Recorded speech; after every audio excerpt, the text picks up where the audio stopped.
Morning students. अभी मैं video बना रहा था तो ये थोड़ी सी बन गई थी, फिर बाद में डिस्टर्ब हो गया था, तो अब दोबारा से सुन लीजिए आप। आज हम बात करेंगे महत्वपूर्ण परिभाषाओं की, चुंबकन से संबंधित कुछ महत्वपूर्ण परिभाषाओं की बात करेंगे। सबसे पहली परिभाषा है चुंबकन या चुंबकन तीव्रताई। हमने बताया था बी होता है चुंबकीय क्षेत्र की तीव्रता, लेकिन ये चुंबकीय क्षेत्र की तीव्रता नहीं है, ये चुंबकन तीव्रता है आई, जिसको चुंबकन बोलते हैं। चुंबकन आई बराबर होता है M net upon V. M क्या है? चुंबकीय आघूर्ण। वी क्या है? आयतन। तो चुंबकीय आघूर्ण क्या होता है? m इंटू 2l होता है ना। तो मैं कह रहा हूँ यहाँ पर पदार्थ का अनुप्रस्थ काट क्षेत्रफल a है, लंबाई 2l ना लेकर मैंने l ले ली है, तो कितना हो जाएगा? m इंटू l हो जाएगा m का मान। और आयतन होता है क्षेत्रफल इंटू l। m क्या है? छोटा m, ध्रुव प्रबलता। कैपिटल M क्या होता है? चुंबकीय आघूर्ण। m इंटू 2l होता है, लेकिन मैंने यहाँ पर लंबाई 2l ना लेकर l ले ली, 2l भी ले सकता था, तो m इंटू l हो जाएगा आयतन क्षेत्रफल इंटू लंबाई, रख दिया। v का मान a से l कट गया, m बाई a आ गया, तो I बराबर m ध्रुव प्रबलता बटा क्या हो गया? क्षेत्रफल हो गया। यदि मैं ये कह दूं कि क्षेत्रफल 1 मीटर स्क्वायर है, तब I बराबर क्या हो जाएगा? m। तो परिभाषा क्या बनेगी? एकांक क्षेत्रफल के लिए जो ध्रुव प्रबलता है वो चुंबकन तीव्रता कहलाएगी। और चुंबकन तीव्रता एक सदिश राशि है। कैसी राशि है? सदिश राशि है। इसकी दिशा, दूसरी बात करें दिशा, इसकी दिशा चुंबकन क्षेत्र की दिशा में भी हो सकती है, और चुंबकन क्षेत्र भी आएगा h, तो इसकी दिशा चुंबकन क्षेत्र की दिशा में भी हो सकती है और उसके विपरीत दिशा में भी हो सकती है। प्रति चुंबकीय पदार्थ, 3 प्रकार के पदार्थ होते हैं, प्रति चुंबकीय, अनुचुंबकीय और लोह चुंबकीय। तो जो प्रति चुंबकीय पदार्थ होता है उसके लिए इसकी दिशा चुंबकन क्षेत्र के विपरीत दिशा में होती है, और अनुचुंबकीय और लोह चुंबकीय के लिए इसकी दिशा चुंबकन क्षेत्र की दिशा में होती है। प्रकृति व ताप की बात करें तो इसका मान पदार्थ की प्रकृति और ताप पर निर्भर करता है, ठीक है ना, ये मैंने बता दिया। दिशा की बात कर रहा हूं मैं, देखो कि दिशा कहाँ होती है? चुंबकन क्षेत्र की दिशा में भी हो सकती है, चुंबकन क्षेत्र के विपरीत भी हो सकती है। प्रति चुंबकीय पदार्थों के लिए चुंबकन क्षेत्र के विपरीत होती है, अनुचुंबकीय और लोह चुंबकीय के लिए चुंबकन क्षेत्र की दिशा में होती है, ठीक है। फिर बात करेंगे इसका मान पदार्थ की प्रकृति और ताप पर निर्भर करता है। इसके मात्रक की बात करें तो m, ध्रुव प्रबलता का मात्रक एम्पीयर इंटू मीटर, क्षेत्रफल मीटर स्क्वायर में, मीटर से मीटर बन गया, एम्पीयर बटे मीटर आ जाएगा, ठीक है ना, ये हो गया। उसके बाद हम बात करें चुंबकन क्षेत्र, दूसरी परिभाषा है तो चुंबकन क्षेत्र। तो चुंबकन क्षेत्र के लिए हम कह सकते हैं, परिभाषा यह है इसकी कि वह बाह्य क्षेत्र जिसमें किसी पदार्थ को चुंबकन के लिए रखा जाता है, वह बाह्य क्षेत्र जिसमें किसी पदार्थ को चुंबकन के लिए रखा जाता है क्या कहलाता है? चुंबकन क्षेत्र कहलाता है, ठीक है ना। और निर्वात के लिए H बराबर होता है B naught upon mu naught. B naught क्या है? निर्वात में चुंबकीय प्रेरण है या चुंबकीय क्षेत्र की तीव्रता है निर्वात में। म्यू नोड क्या है? निर्वात के लिए चुंबकीय पारगम्यता। माध्यम के लिए बात करें तो नोड हट जाएंगे, बी अपॉन म्यू रह जाएगा। ये माध्यम के लिए चुंबकीय प्रेरण हो गया, ये माध्यम की निरपेक्ष चुंबकशीलता होगी। तो इसकी एक परिभाषा ये भी बन सकती है, निर्वात में चुंबकीय प्रेरण तथा माध्यम में निर्वात में चुंबकीय प्रेरण तथा निर्वात के लिए चुंबकीय पारगम्यता का अनुपात ही क्या कहलाता है? चुंबकन क्षेत्र कहलाता है, ठीक है ना। ये चुंबकन क्षेत्र का परिभाषा हो गई है। और वैसी परिभाषा क्या है? वह बाह्य क्षेत्र जिसमें किसी पदार्थ को चुंबकन के लिए रखा जाता है क्या कहलाता है? चुंबकन क्षेत्र कहलाता है। अब इधर देखिए, ये एक सदिश राशि है, ये भी एक क्या है? सदिश राशि है। इसका मात्रक क्या होता है? इधर देखना, b का मात्रक होता है फाई बराबर bs होता है, तो b बराबर फाई अपॉन s रख सकता हूँ ना। b बराबर फाई अपॉन s रख दिया, म्यू है। फाई का मात्रक वेबर, क्षेत्रफल मीटर स्क्वायर में म्यू, म्यू का मात्रक होता है वेबर बटा एम्पियर इंटू मीटर, तो वेबर से वेबर कट गया, मीटर से मीटर, एम्पियर बटा मीटर। तो आई और एच का मात्रक समान होता है, ठीक है ना। और इसका मान बाह्य धाराओं पर निर्भर करता है। किस पर निर्भर करता है? बाह्य धाराओं। बाह्य कह दो या मुक्त कह दो,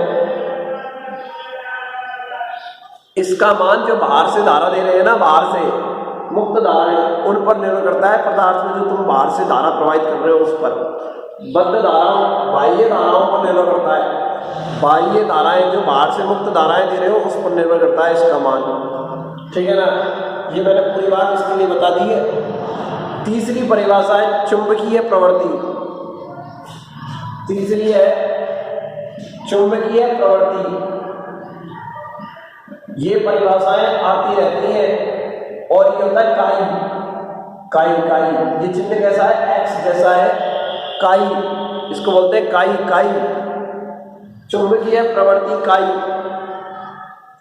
ठीक है ना। इधर देखना क्या होता है। जब किसी पदार्थ को चुंबकन क्षेत्र में रखा जाता है तो वह चुंबकित हो जाता है। जो मैं बोल रहा हूँ एक एक शब्द आपको पीडीएफ में ऐसा ही लिखा मिलेगा, ठीक है ना। जो मैं बोल रहा हूँ वैसा ही लिखा मिलेगा। आप केवल मेरी बात को ध्यान से सुने। मेरा आज क्या है, गला थोड़ा खराब है, गला चौक हो रहा है, मौसम ऐसे ही हो रहा है, तो मैं जो बोल रहा हूँ उसको आप ध्यान सुने। तो किसी भी पदार्थ को जब चुंबकन क्षेत्र में रखा जाता है तो वह क्या हो जाता है? चुंबकित। किसी भी पदार्थ को चुंबकन क्षेत्र में रखा जाता है तो चुंबकित हो जाता है। और इधर सुनना, चुंबकित हो गया तो जो चुंबकन तीव्रता होती है वह चुंबकन क्षेत्र के समानुपाती होती है। किसी भी पदार्थ को चुंबकन क्षेत्र में रखा जाएगा, उसमें रखा जाएगा तो वह चुंबकित हो जाएगा और चुंबकन तीव्रता जो होगी उसकी वो चुंबकन क्षेत्र के क्या होगी? समानुपाती होगी। चुंबकन तीव्रता चुंबकन क्षेत्र के समानुपाती होगी। तो यहाँ से जब समानुपाती का चिन्ह हटता है तो नियतांक आता है काई, जिसको बोलते हैं चुंबकीय प्रवृत्ति काई। तो आई बराबर हो गया काई एच और यहां से काई बराबर आ गया आई अपॉन एच। काई बराबर आ गया आई अपॉन एच, ठीक है ना। अब इसकी परिभाषा देखिए तो यदि मैं ये कह दूं चुंबकन क्षेत्र, चुंबकन क्षेत्र एच बराबर 1 एम्पियर बटे मीटर ले लूं तो काई बराबर क्या हो जाएगा? आई। तो ये परिभाषा निकल कर आएगी एकांक चुंबकन क्षेत्र के लिए। इसको एक कर दिया, एकांक चुंबकन क्षेत्र के लिए जो चुंबकन तीव्रता होती है वही क्या होती है? चुंबकीय प्रवृत्ति होती है, ठीक है ना। मैंने कहा है किसी भी पदार्थ को जब चुंबकीय क्षेत्र में रखा जाता है तो वह चुंबकित हो जाता है। चुंबकन क्षेत्र में रखेंगे चुंबकित होगा और जो चुंबकन तीव्रता है वो चुंबकन क्षेत्र के समानुपाती होती है। चुंबकन तीव्रता काई एच हो जाएगी, काई बराबर आई अपॉन एच हो जाएगा।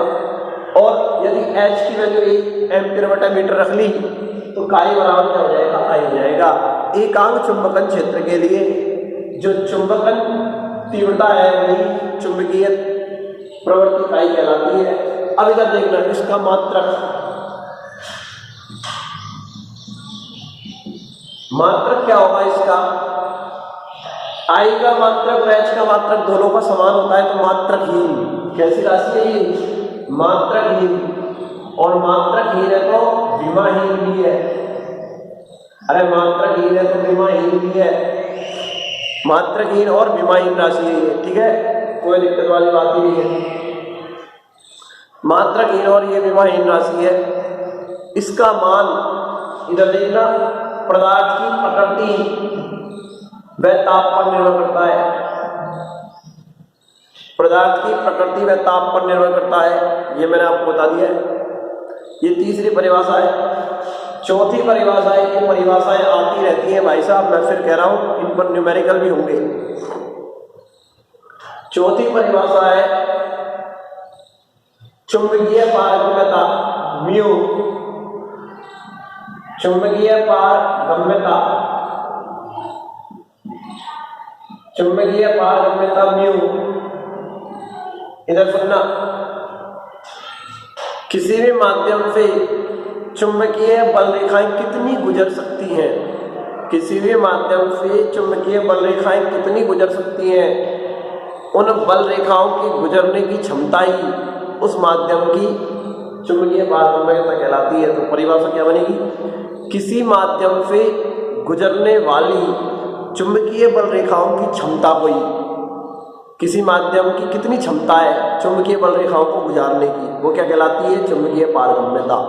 किसी माध्यम से गुजरने वाली चुंबकीय बल रेखाओं की क्षमता को ही, किसी माध्यम से गुजरने वाली कुल चुंबकीय बल रेखाओं की क्षमता को ही माध्यम की चुंबकीय पारगम्यता कहा जाता है कि कितनी बल रेखाएं उससे गुजर सकती हैं, ठीक है ना। और चुंबकीय पारगम्यता होती है म्यू बराबर म्यू नॉट म्यू आर। इधर सुनना, विद्युत क्षेत्र में तुमने पढ़ा था एफ फाइनल बराबर F final naught F final R होता है, तो यहाँ पर होगा या नहीं होगा, म्यू बराबर म्यू नॉट म्यू आर होगा या नहीं होगा, बिल्कुल होगा। म्यू क्या है, माध्यम की निरपेक्ष चुंबकशीलता, ये चुंबकीय पारगम्यता ये निर्वात की है, और ये माध्यम की आपेक्षिक चुंबकीय पारगम्यता है। इसका मात्रक होता है वेबर बटा एम्पीयर इंटू मीटर, जो म्यू नॉट का होगा, क्योंकि म्यू आर का तो कोई मात्रक होता ही नहीं है, और एफ फाइनल आर का नहीं होता, तो म्यू आर का कहां से होगा, तो ये हो गया। अब आपेक्षिक चुंबकीय पारगम्यता की बात कर लेते हैं। आपेक्षिक चुंबकीय पारगम्यता, आपेक्षिक चुंबकीय पारगम्यता, आपेक्षिक चुंबकीय पारगम्यता की बात करेंगे तो म्यू आर बराबर हो जाएगा म्यू अपॉन म्यू नॉट। आपेक्षिक चुंबकीय पारगम्यता म्यू आर बराबर हो गया म्यू अपॉन म्यू नॉट, ये होगा।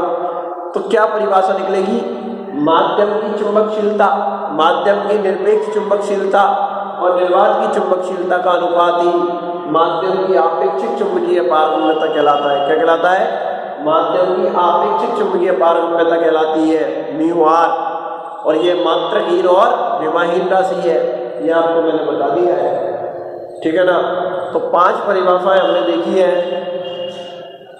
चुंबकन तीव्रता, चुंबकन क्षेत्र, चुंबकीय प्रवृत्ति, चुंबकीय पारगम्यता और आपेक्षिक चुंबकीय पारगम्यता, ठीक है ना। अब इससे जो राशियां आई हैं H, B, mu, mu R, I, H, इन सबों में संबंध देखना है, और ये कई बार आ चुका है, इस पर सवाल भी आ सकता है, विभिन्न चुंबकीय राशियों में संबंध। तो आप देखेंगे इधर देखना,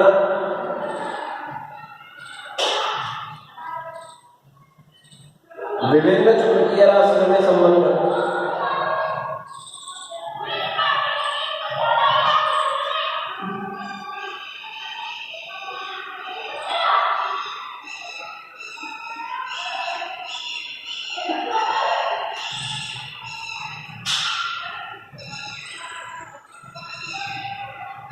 विभिन्न चुंबकीय राशियों में संबंध।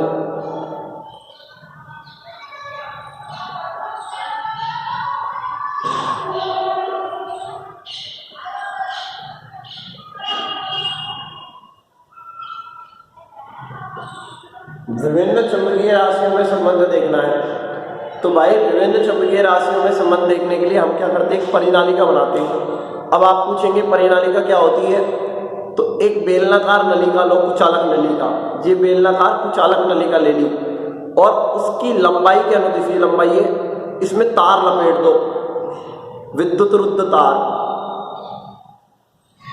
एक बेलनाकार कुचालक नलिका लेकर उस पर लंबाई के अनुदिश विद्युत रुद्ध तांबे के तार लपेट दो और उसके अंदर एक लोह चुंबकीय पदार्थ रख दो और इसमें धारा प्रवाहित कर दो, तो ये परिनालिका बन जाएगी। प्रैक्टिकल चलता है, मैंने देखा है तो मैं आपको बता रहा हूँ। एक बेलनाकार कुचालक नलिका लेते हैं, उस पर लंबाई के अनुदिश तार लपेट देते हैं और इसके अंदर एक क्या रख देंगे, कुचालक नलिका के अंदर एक लोह चुंबकीय पदार्थ रख देंगे, ठीक है ना, और उसमें धारा प्रवाहित कर देंगे। तो इस प्रकार बनी युक्ति परिनालिका कहलाती है। इधर देखना मैं बना रहा हूँ, ये बेलनाकार पाइप लिया नली का ले ली, इस पर आपन ने फेरे लपेट दिए, तार लपेट दिए, इधर देखना तार लपेट दिए ना, और इसमें धारा प्रवाहित कर दी। धारा प्रवाहित करिए तो ये धारा यूं तो जाएगी, यो यो यो और फिर यो, चली गई। तीर गलत मत लगा देना, ठीक है ना। धारा प्रवाहित करेंगे तो परिनालिका के अंदर चुंबकीय क्षेत्र बी उत्पन्न होता है। चुंबकीय क्षेत्र क्या होता है? बी। चुंबकन क्षेत्र नहीं, चुंबकीय क्षेत्र बी उत्पन्न होता है, और उसका मान बी नॉट प्लस B1 के बराबर होता है। परिनालिका बन गई। परिनालिका जैसे ही बन जाती है तो इसमें जैसे ही धारा प्रवाहित करते हैं तो इसके अंदर चुंबकीय क्षेत्र उत्पन्न होता है, और चुंबकीय क्षेत्र B0 प्लस B1 के बराबर होता है, जोड़ के बराबर होता है। B0 प्लस B1 के जोड़ के बराबर होता है। अब इधर देखिए, B0 प्लस B1 के जोड़ के बराबर होगा तो परिनालिका के अंदर चुंबकीय क्षेत्र B बराबर है B0 प्लस B1 धारा प्रवाहित करने पर। अब एक लाइन को ध्यान से सुनना, फिर हो जाएगा। जो ये B0 चुंबकीय क्षेत्र है ये मुक्त धाराओं के कारण आया है, मुक्त धारा है, और मुक्त धाराओं यानी कि बाहर से जो धारा दी है उसके कारण, और मुक्त धाराओं पर कौन निर्भर करता था? चुंबकन क्षेत्र। मैंने कहा था चुंबकन क्षेत्र मुक्त धाराओं पर निर्भर करता है, तो यानी कि ये चुंबकन क्षेत्र के कारण आया है। B0 मुक्त धाराओं, ब्रैकेट में लिखेंगे चुंबकन क्षेत्र, मुक्त धारा, धारा प्रवाहित की ना, मुक्त धाराओं ब्रैकेट में लिखेंगे चुंबकन क्षेत्र, क्योंकि मुक्त धारा से आता है चुंबकन क्षेत्र। मुक्त धाराओं चुंबकन क्षेत्र के कारण जो चुंबकीय क्षेत्र उत्पन्न होता है वो B0 है, और B0 का मान होता है μ0H। अभी पढ़ाया हमने, मैं पढ़ा था ना, H बराबर B0 और μ0, और ये उत्पन्न किसके कारण हो रहा है? चुंबकन क्षेत्र के कारण उत्पन्न हो रहा है। तो B0 बराबर हो जाएगा μ0H। धारा प्रवाहित करेंगे तो मुक्त धाराएं बाहर से जो धारा दे रहे हैं उसके कारण क्या उत्पन्न होगा? चुंबकन क्षेत्र, और चुंबकन क्षेत्र से क्या उत्पन्न होगा? ये B0। तो मुक्त धाराओं ब्रैकेट में लिखेंगे चुंबकन क्षेत्र के कारण उत्पन्न चुंबकीय प्रेरण, ये चुंबकीय प्रेरण क्या दो या ये हो जाएगा ये, और ये किसके कारण है? B1। बद्ध धाराओं, अरे बद्ध धाराएं कहां से आएंगी? इसके अंदर मैंने कहा था पदार्थ रखा हुआ है, इसके अंदर परिनालिका के अंदर पदार्थ रखा हुआ है, तो वो भी तो चुंबकित होगा। तो पदार्थ धारा प्रवाहित करेंगे तो वो चुंबकित होगा, तो यानी कि बद्ध धाराएं होंगी पदार्थ के चुंबकन के कारण, पदार्थ के चुंबकन के कारण।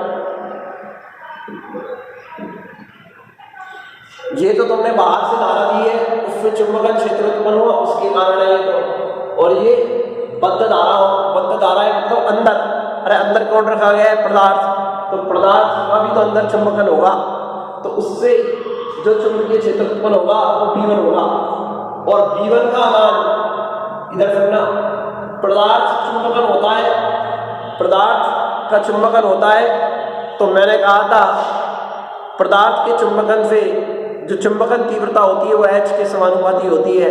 तो पदार्थ के चुंबकन के कारण जो चुंबकीय प्रेरण होगा वो चुंबकन तीव्रता के समानुपाती होता है।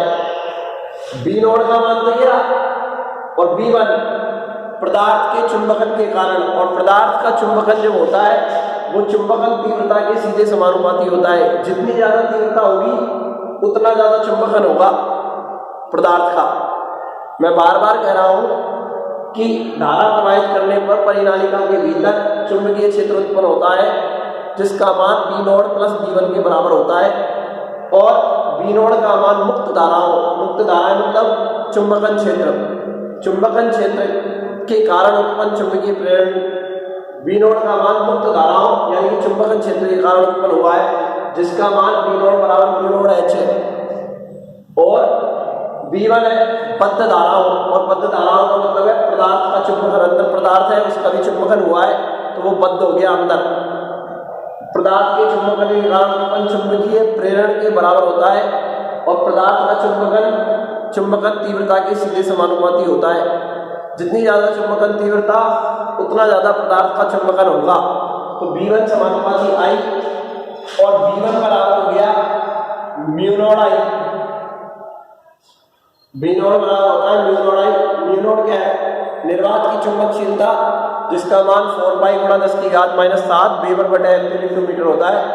तो V1 का मान ये रहा, V नॉट का मान ये रहा, रख देंगे तो V बराबर आ जाएगा mu naught H plus mu naught I। अब तो हो जाएगा V बराबर हो जाएगा म्यू नॉट H, कॉमन ले लिया, 1 प्लस I अपॉन H, और I अपॉन H क्या होता है? काई चुंबकीय प्रवृत्ति। I अपॉन H क्या होता है? चुंबकीय प्रवृत्ति होता है काई। तो भाई ये हो जाएगा V बराबर mu naught H 1 plus chi.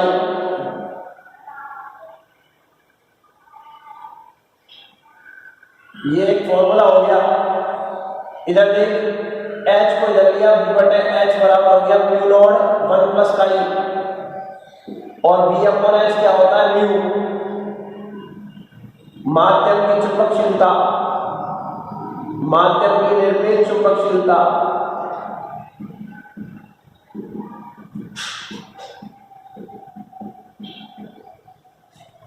इसलिए म्यू बराबर हो गया म्यू नॉट 1 प्लस काई। ये इनमें संबंध आ गया म्यू नॉट और काई में, और मैं इसको लिख सकता हूं mu upon mu R mu naught बराबर 1 प्लस काई। और म्यू अपॉन म्यू नॉट कितना होता है? म्यू आर, आपेक्षिक चुंबकीय पारगम्यता। तो इसको लिख सकता हूं म्यू आर बराबर हो जाएगा 1 प्लस काई। और देख भाई, वहां हमने बात की थी एप्सिलॉन आर बराबर क्या आया था? 1 प्लस काई आया था, नहीं आया था? चौथे चैप्टर में यदि तुम्हारे को ध्यान है, जहां हमने संधारित्र में प्रभाव देखा था, संधारित्र के अंदर परावैद्युत माध्यम का प्रभाव देखा था, वहां पर ये सिद्ध किया था, नहीं किया था?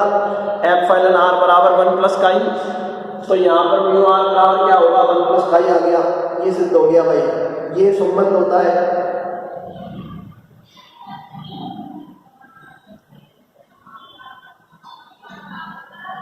ये संबंध होता है, कोई दिक्कत वाली बात ही नहीं है इनमें। मैं एक बार दोबारा कह देता हूँ, गला मेरा बहुत खराब है, परसों से खराब हो रहा है बहुत ज़्यादा। हो जाएगा 1-2 दिन में ठीक, कोई दिक्कत वाली बात नहीं। जो चीज़ खराब हुई है वो सही भी होगी, और जो सही है वो खराब भी होगी। ये तो सिस्टम है, चलता रहता है। हमने कहा एक परिनालिका कैसे बनाई?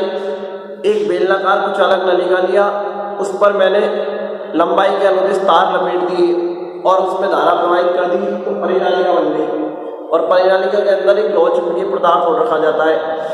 इसमें धारा प्रवाहित की, धारा प्रवाहित करने पर परिनालिका के भीतर चुंबकीय क्षेत्र उत्पन्न हुआ, और यह चुंबकीय क्षेत्र V नॉट प्लस V1 के जोड़ के बराबर है। चुंबकीय क्षेत्र कह दो या चुंबकीय प्रेरण कह दो।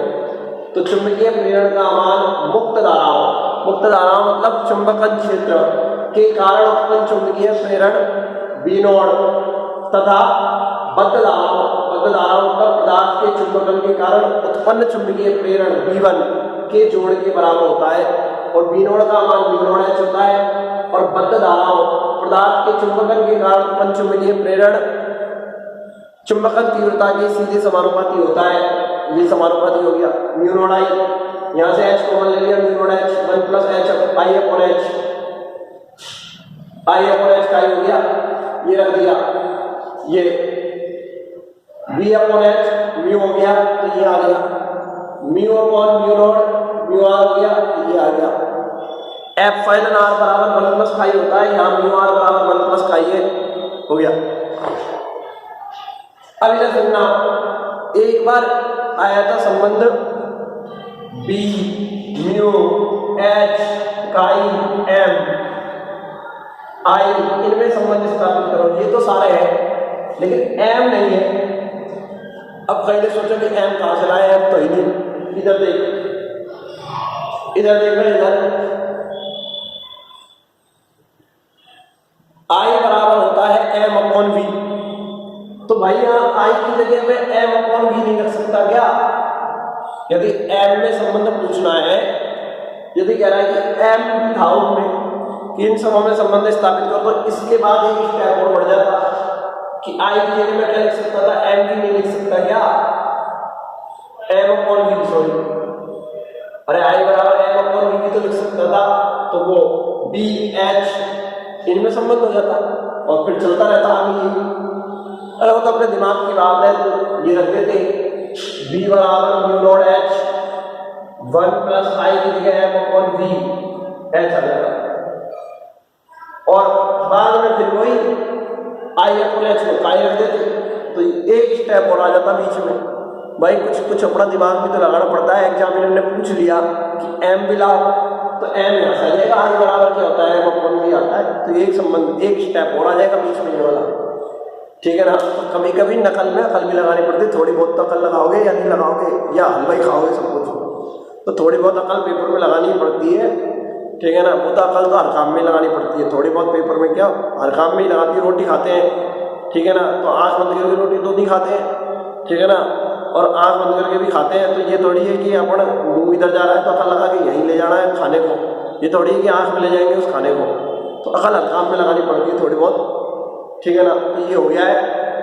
कल हम आगे बात करेंगे, पदार्थों का वर्गीकरण करेंगे, प्रतिचुंबकीय, अनुचुंबकीय और लौ चुंबकीय पदार्थ। अभी इस चैप्टर में कल तो हम न्यूमेरिकल करेंगे, कल तो न्यूमेरिकल करेंगे, एक दिन न्यूमेरिकल का ये, और 1, 2 और 3 दिन और लगेंगे इसमें, यानी कि 4 दिन में खत्म हो जाएगा ये चैप्टर। और आज कौन सा लेक्चर है इसका, 10वां, 14, मैक्सिमम कहो तो 15 दिन में, 15वें लेक्चर में खत्म हो जाएगा, ठीक है ना। 14 ही में खत्म हो जाएगा, 15वें की जरूरत ही नहीं पड़ेगी, ठीक है ना। धन्यवाद।